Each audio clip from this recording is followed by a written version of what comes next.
Understanding the purchase contract. All right, so you've used our amazing closing sequence, and now someone said yes to you. So this is a really vital time. You could lose deals here or win deals here. So when somebody finally says, "Yeah, I'm ready to go," well, the key is we want to be able to pull the paperwork out and keep it really simple, but we want to understand this paperwork so it doesn't create any fear from them or any insecurities. Because at the end of the day, if you present the contract and you make it complicated or you oversell it or any of those things, it could cause them to say, "Hey, we'd like to have our attorney look over this before we sign it." The issue with that is not that we care or there's anything illegal in our contract. Most attorneys that are real estate attorneys are also investors. So if you have someone, a real estate attorney, look over the contract, then there's a good chance they're going to say, "Hey, I know someone that will buy this for 5 more K." Or I'll buy it from you, right? And then because they trust that person and know them, they would prefer to sell it to them over you most of the time. So ideally, we don't want this. And when I've had people tell me that this needs to happen, it was usually because I didn't do a great job of explaining the paperwork, the contract, keeping it really simple. And when they do tell us they want to talk to an attorney, then I'll say, "Oh, no problem. I'll tell you what I'll do. Let's sign the paperwork, and then you can take it to your attorney. If there's any revisions, I'll go ahead and do those." And most of the time people will agree with that, and that's okay. So let's go through the key elements of a purchase contract that are most important. And when we explain the contract to people, we give them the summary. Obviously, we don't walk through it like I'm getting ready to walk through it with you. We summarize the most important pieces and then just make sure they understand, they're clear, and then just have them sign, and it's usually pretty easy. So number one is obviously getting the property address correct and making sure we have that in the contract. Without a property address, the contract's meaningless, so it has to have something we're buying. Second is the purchase amount, obviously. Just being clear, this is the purchase amount, this is what we agreed upon. So as we're walking through, we might say something, and actually I'll summarize it and show you exactly what I do once we pull the contract up. The next key piece of information is the deposit amount. That way, okay, we're going to be putting, $10 deposit today, and then we're going to be wiring, or we're going to be sending $1,000 in check funds to our title company for a second additional deposit. That way it makes them feel more comfortable. And then after that, we talk a little bit about the settlement date and get that detail. And you also said you want to settle in 30 days, so we put that on here. And then this is the settlement company we're going to use. They're only about 10 minutes from your house, or if they're far away, you might say, and they'll be willing to come to you and sign. If whatever's easiest for you guys, you just let me know. So these are the main pieces of the contract. Let's jump into the actual contract and just walk through that in detail. So first, this is what our purchase agreement looks like. It's a purchase of sale agreement. So say this agreement is made on the 5th day, right, of June 2016 by and between purchaser would be Michael Green, often, or LLC, Michael Green LLC, as purchaser with mailing address of 905 Longview Avenue, my old address. So don't live there anymore. Don't come looking for me because I won't be there, and they won't tell you where I moved. But that's my old address, and obviously you want to take and change your address on this so that way you can put your address in. You can change 2016 or whatever year it is, 18 or 19, and then these stay blank, by the way. So these, like, what we're doing is printing this out so we can handwrite this in right in front of them, because as we handwrite these things in, it gives us more of a blank template that we can use and sign anytime we want. Now, if you want, you can always prepare these ahead of time, but I like doing the blank ones because it gives us room. If we mess one up, then or something changes in our negotiations, we can fill the information in on a second copy, and we can have 20 of these with us, so we're always prepared. So it just says that this is non-adversarial contract to sale, what benefits the purchaser and seller to accomplish their financial goal. And purchaser will hold this property for a long-term and short-term profit. If they asked about that, all that really means is that we're not making them sign the contract. We're not, forcing them or threatening them. And then it also just suggests that, like, hey, I just want to let you know my purpose of buying this is as an investment. That way there's no problem with that. And then we come here, it says the agreement to sell the property. Seller does hereby convey to the purchaser, and purchaser does purchase from the seller, the real property known as, and this is where we put the property address. 123 Main Street property, that's the property that we want, and including all improvements and purchase rights, privileges, easements, all those things. We just basically get all these rights here. Now this last part's pretty key because it says in fee simple. So fee simple means there's no ground rent. Certain parts of the country there aren't ground rents, but if you're in Baltimore, their ground rent is pretty common. So if we put fee simple and they agree to it and it ends up having a ground rent, then we can ask them to fix that for us. So, we want to know that we're getting something fee simple if possible. If they say no, there's a ground rent, then we easily just take a pen, we strike it out, and then we put ground rent, and then we just have them initial next to it, and we initial next to it. So that's how we fix things. Second is the purchase price. So you can see a purchase price of $90,000. Whenever we're writing the purchase price in, we write it out, and then we actually write the number next to it. So that way it's very clear. It's $90,000, $90,000 written out in a number. And this next part is really just it doesn't have a lot of meaning to us, but it's to make them feel more comfortable. So it says this agreement is not contingent upon financing. That's what people's big concern, and we want to make sure they know that it's not contingent upon that. So we just put that in there to make them feel better. And go down to deposit. It says upon ratification, the purchaser and seller will pay the seller a deposit of $1,000 paid in check funds to be held with escrow with Homeland Title and Ritchie Highway, Severna Park until settlement. Deposit will be delivered within 3 days of ratification of this agreement. All deposits are hereby acknowledged, and the balance of any held deposits will be paid at settlement in cash or certified funds. So there's some key elements in here. Check funds actually means that, and what that legally means is that we will send a picture of a check for $1,000 to our title company. They can hold that picture, and that if anytime they need the money because someone says, hey, is there a deposit there, or they need it for settlement, well, we can bring a real check at that point. That's why we call it check funds. And instead of saying a certified check or cash or any of that, that would then require us to take the $1,000 deposit. Now, I'm not trying to get out of the deposit, but in reality, I liked if we do check funds, because I might have a lot of deals going, and I don't want to have a bunch of money sitting out. The main purpose of why I create this is because I want them to feel like they've gotten some money. Now, we could do $3,000 in check funds, anything. I want them to feel like that we're putting a substantial deposit down. One thing you can add to this, and I often do, is you can add to this that the seller will give a $10 cash in hand initial first deposit, and then followed by a second deposit of $1,000 to be paid in check funds. So this way we're ratifying the contract with consideration. Legally, every contract needs a handful of things. One would be a signature, signed, sealed. The seal would be giving them consideration, meaning that you seal it by saying, here you go, here's the money, right? So the consideration, you got to give some type of deposit. Check funds, if you're not going to cash the check, technically doesn't end up being consideration. So if you were to get sued or anything, you really should give them at least $1 to $10 deposit. We often give very small deposits and people don't care, especially if you're agreeing to give them $1,000 or $2,000 paid in check funds. So we add that in often. And then we write the title company just so they feel comfortable. It feels more legitimate if they know who the title company is, and it feels like this is something that's commonly happening. So next part of it, you can see settlement. It says settlement, purchaser, property will take place in 30 days of the date, and so that way they know what the settlement date is. You can add 30 business days if you want to be a little bit tricky about it and get some additional time. 30 business days is really like 45 days. You can do that if you'd like. It also says that, payment will be provided in unpaid purchase money. It also, this is a key right here, general warranty deed. So most houses do not have a general warranty deed. And the reason we put this in, this is one of our, we call it our little bit a weasel clause or an out clause. This provides an opportunity about 80% of the time for us to get out of contract due to the fact that they did not provide a general warranty deed. General warranty deed is the best deed you can get. The special warranty deed is what you commonly get, which is totally acceptable.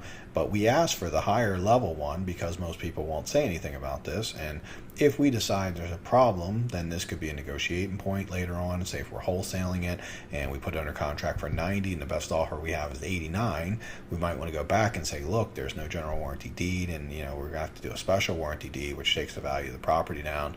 We would really need to get this for like $86,000 so we can make a few $1,000 profit. And if we can get you to reduce down, then we can go forward. So that's what we do. So it just says title be good and purchasable, right? It says purchaser owner, the property ability to finance it, the purchaser's intended use. If necessary, seller agrees to extend settlement date by 35 days to complete title search, obtain lien certificate, or to complete settlement documents to accommodate the assignee.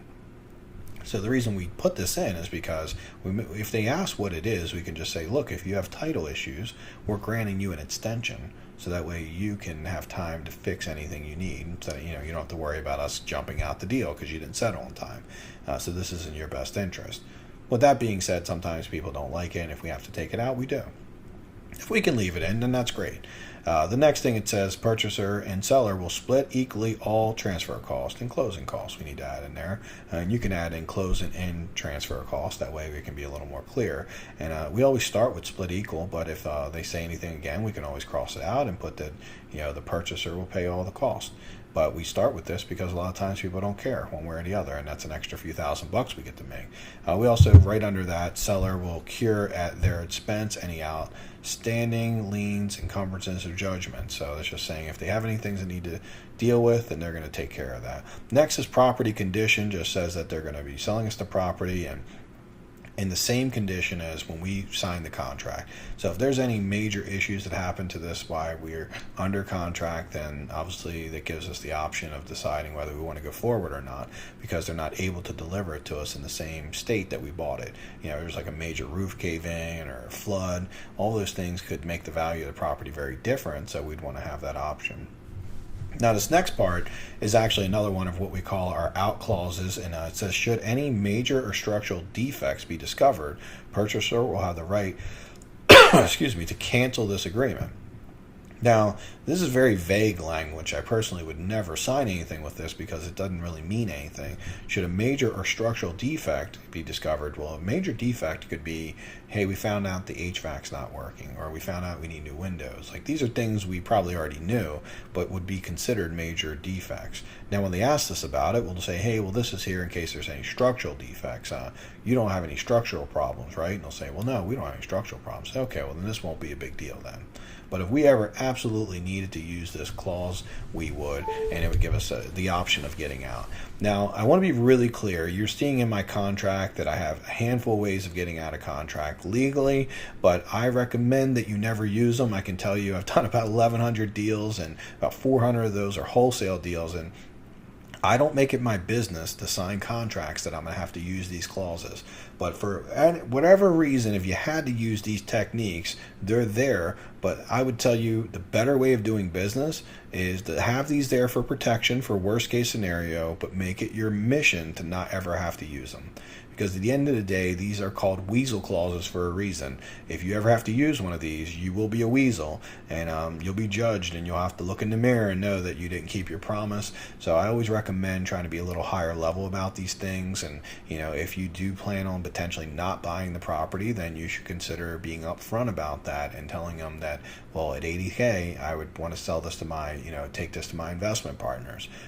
So how we do that is we just always start with, hey, look, we're looking to buy for 70, and if they're just stuck at 80, we can say I could do it, but at 80, I would need 30 days to see if I can get someone else to invest. And when I've done that, people have been more than happy if they get their 80. And then when I come back to them and tell them that, hey, listen, we can't buy it, or maybe we can only get 78,000, then they're very open to it, and they're not mad. They're willing to renegotiate because I didn't make them promises and lie to them. People will not negotiate with you if they think you're lying simply because it's just a principle thing. So we don't want to do that. We really want to have these here for a worst case scenario, but we want to make it our business not to use these if possible. The next one's pretty big. So right of entry. If you're wholesaling a deal and you can't get entry to the property, it's really hard to wholesale. And even if you had to get entry, say, where you could give them a date and do like an open house for people to come in, that's way less desirable than people being able to come in and go. So the different levels of ability to access a property will make a big difference in what you should offer.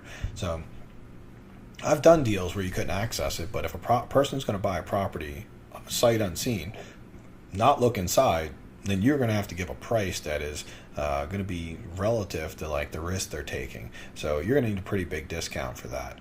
Now, if it's a little harder to show, you might just need a smaller discount, knowing that, okay, I'm not going to be able to get as many people through the house, meaning that I'm not going to be able to create as a competitive of a situation.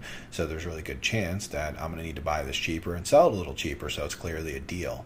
And that's the way we think about it. Now, when you have complete full access to the property, you can put a lockbox on it, people can come and go, realtors can come, anyone can come, then that's going to get a way better result, because the more people you get through a house, the better the offers you'll get.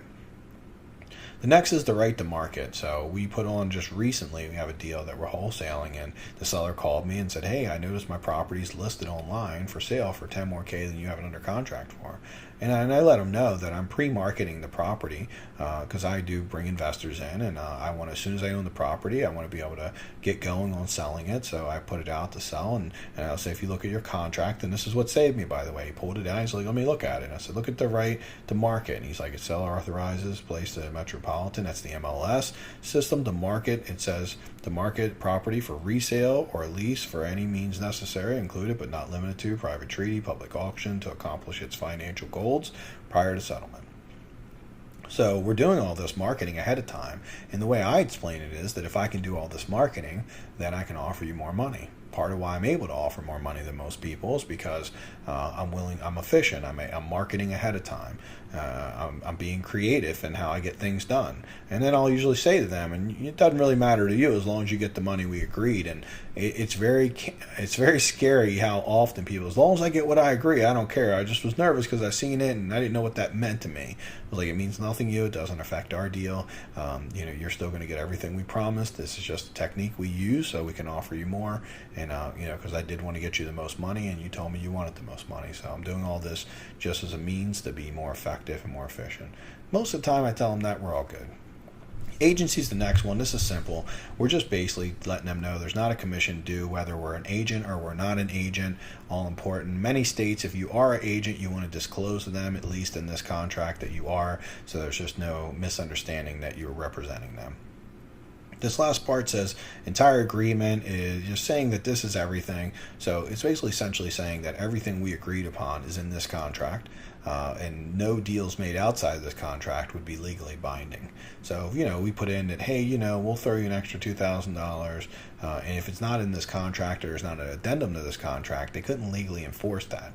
So, but if we do make a promise and it's something we've done, then obviously I would advise you to keep that promise and forget what the contract says if you make that promise. The reason that we have this is so people don't come to us and say, hey, I thought you said you were going to do this, and maybe we never said that, and it was just a misunderstanding on their behalf. Well, obviously we would defer to the contract and say, well, let's see what the contract says, and because that's pretty much where we put all of our decisions in the contract, so there's clarity. When I do a loan with my mom or family member or friends, I actually use a contract, because I don't want them to come back a year later when I'm paying them back and say, hey, I thought you were giving me more. And that's why we use this, to be clear and say, well, let's see what we signed, because I don't remember, it's been a year, and often we might not remember what we told them, but the contract is usually relevant. Now, again, if it's something you promise, make sure you deliver it. The last part's the easiest part, obviously. We just sign. You can see it says purchaser. You're going to sign. There's your information, your phone number. When they sign, you want to get a signature. You want to get a name, print it, and then you want to get their address to send any mail to and their telephone number. Best way for a title company to get a hold of them. The only real detail of this part is that if it is an estate, you want to find out how they should sign. Often, they might sign Michael Green, PR, for the estate of Jonathan Smith, right? So that's they have a specific way they'll usually need to sign in order for it to be legal. So let's understand that and make sure it's good.